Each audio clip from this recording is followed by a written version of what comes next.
Alors, moi aussi, je suis française, je suis née dans ce pays, voyez-vous. Et quand j'entends « j'ai baisé la France jusqu'à l'agonie, cet hexagone, j'encule sa grand-mère », en fait, la grand-mère de cet hexagone, c'est la mienne, voyez-vous. Donc, si ce pays est insupportable et que vous avez envie d'enculer sa grand-mère, comme vous dites, mais la porte est ouverte, en fait. On a encore une fois un président de la République qui nous chante hier les louanges de son Premier ministre en nous disant que le cap est bon et que ce cap, qu'il donc suit depuis 3 ans, a été parfaitement suivi par lui et son Premier ministre qui sont d'accord sur tout. C'est ça qu'il nous a dit hier, quand même. Le lendemain, il change de Premier ministre. Pourquoi? Parce que nouveau chemin, nouvelle étape. Non, parce qu'il nous prend pour des cons. Enfin, excusez-moi de le dire comme ça. Mais, non, mais attendez. Mais comment vous voulez le comprendre autrement? Excusez-moi. Comment peut-on être d'une intelligence au-dessus de la moyenne? C'est gentil. Pour toi. S'il s'adresse à vous. Et croire en l'au-delà. Ça restera toujours un mystère pour moi. Et toute la kyrielle d'ineptie réfutée par la science qui va avec. Il y a une chose qui, moi, personnellement, me rassure énormément, c'est que l'Église compte parmi ses pairs et ses enseignants les personnes que j'ai trouvées les plus éclairantes intellectuellement et les plus intelligentes que j'ai eues sur ma route. Donc déjà, ça m'a beaucoup rassurée. Pour n'en citer qu'un seul, je dirais Saint Thomas.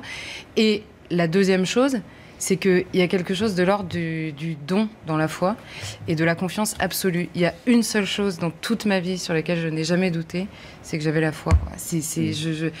Et c'est un cadeau que j'aimerais faire à tout le monde. Pourquoi est-ce que les jeunes sont beaucoup plus, se sentent beaucoup plus appartenir à la communauté, en l'occurrence musulmane, sur le terrain religieux? C'est vrai de tous les jeunes, parce qu'en parallèle, il y a un phénomène aussi qu'il n'y a plus d'appartenance à la nation. C'est un gros mot, vous êtes un facho, et à chaque fois que vous essayez de prôner ça, et il y a une glorification permanente des droits individuels. Sauf qu'il y a des gens qui revendiquent des droits individuels qui, en l'occurrence, forment une communauté. Il n'y a rien d'étonnant dans tout ça, en fait.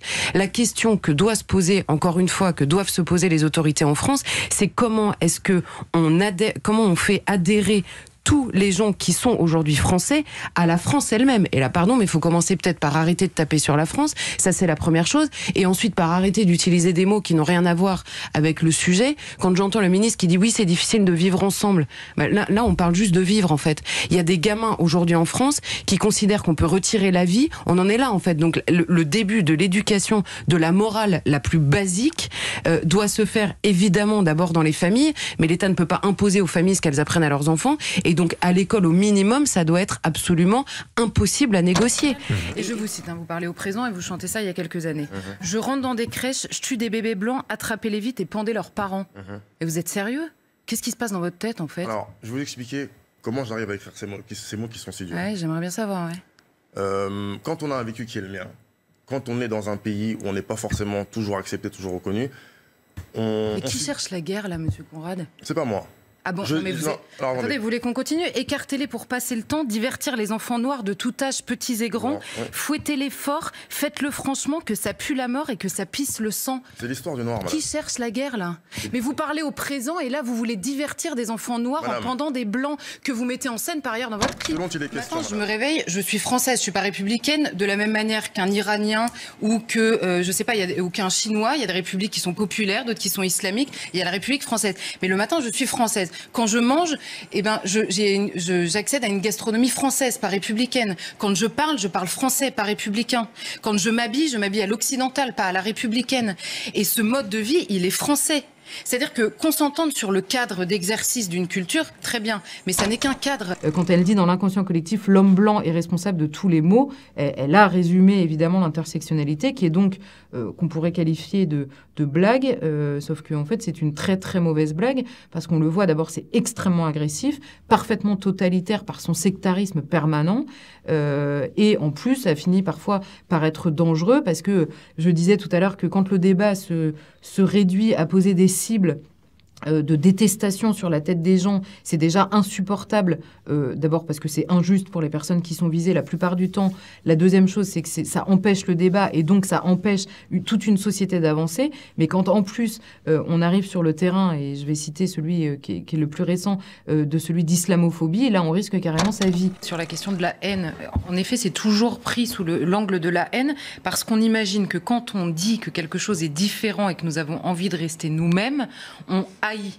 Mais est-ce qu'on pourrait le voir tout simplement comme une preuve d'amour, en fait, à ceux qui nous ont précédés, à toute l'histoire qu'on nous a transmise et qu'on voudrait à tous ceux CEX dont nous parle Marc tous les soirs, c'est tout simplement sous l'angle de l'amour. Il faudrait que eux nous expliquent ce qu'est exactement le fascisme pour eux aujourd'hui. En fait, vous défendez votre attachement à un pays. Vous défendez l'identité d'un pays qui doit demeurer depuis des siècles et pendant des siècles une certaine conservation de l'identité dans le pays. Vous défendez la famille, vous défendez la distinction entre un homme et une femme. Tout ça relève désormais du fascisme. Donc évidemment, vous êtes rapidement classés dans le fascisme et donc rapidement puisqu'ils se disent qu'ils luttent contre le fascisme et qu'évidemment dans l'histoire, quand on lutte contre le fascisme, on prend des armes et on use de la violence parce que c'est comme ça qu'on en est venu à bout, eh bien, ils justifient le recours à la violence par le fait d'identifier le fascisme. Moi, c'est ça qui surtout qu'il faudrait leur poser comme question. Bon, évidemment, ils sont tellement courageux qu'ils ne viendront pas expliquer parce qu'ils seraient obligés d'enlever leur cagoule, ce qu'ils font rarement. Mais c'est cette question-là qu'il faut interroger parce qu'il y a une sorte... Et c'est peut-être le plus énervant en fait dans toute cette histoire, une sorte d'acceptation de l'antifascisme, justement à cause du nom qu'ils portent et qu'ils usurpent pour les raisons que je viens d'évoquer. Après, ce qui est beaucoup plus inquiétant que L'Oréal qui nous explique qu'ils enlèvent le terme de blancheur dans une crème blanchissante. Enfin, effectivement, ça relève quand même beaucoup de la bêtise. Le problème, c'est que c'est une bêtise parfaitement totalitaire et qui, en plus, s'immisce dans les discours politiques. Parce que, effectivement, Emmanuel Macron, quand il reconnaît dans une interview, quand il croit devoir reconnaître que oui, bien sûr, c'est quand même un privilège d'être blanc. Mais il est fou, en fait. Il est complètement fou de dire ça. Autant que je me souvienne, le chef de l'RPR, c'était Jacques Chirac. Oui, il a toujours dit « Je ne m'allierai jamais avec le Front National ». Jamais. Et si, c'est la question. Mais non. Et il a tenu parole. Charlotte, répondez. C'est pas la question. Là, on parle des mesures qui ont été prises. Mais non.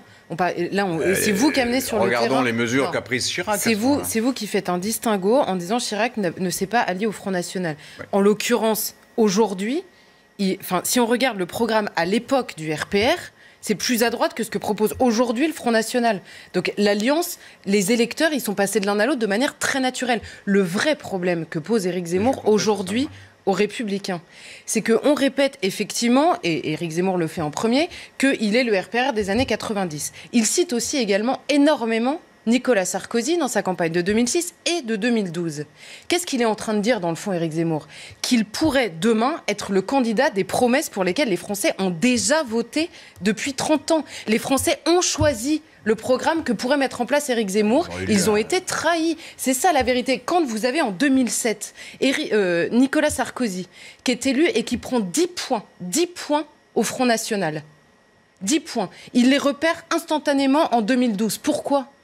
Alors on peut continuer à croire. C'est imparable, Laurent. C'est imparable ce que dit Charlotte.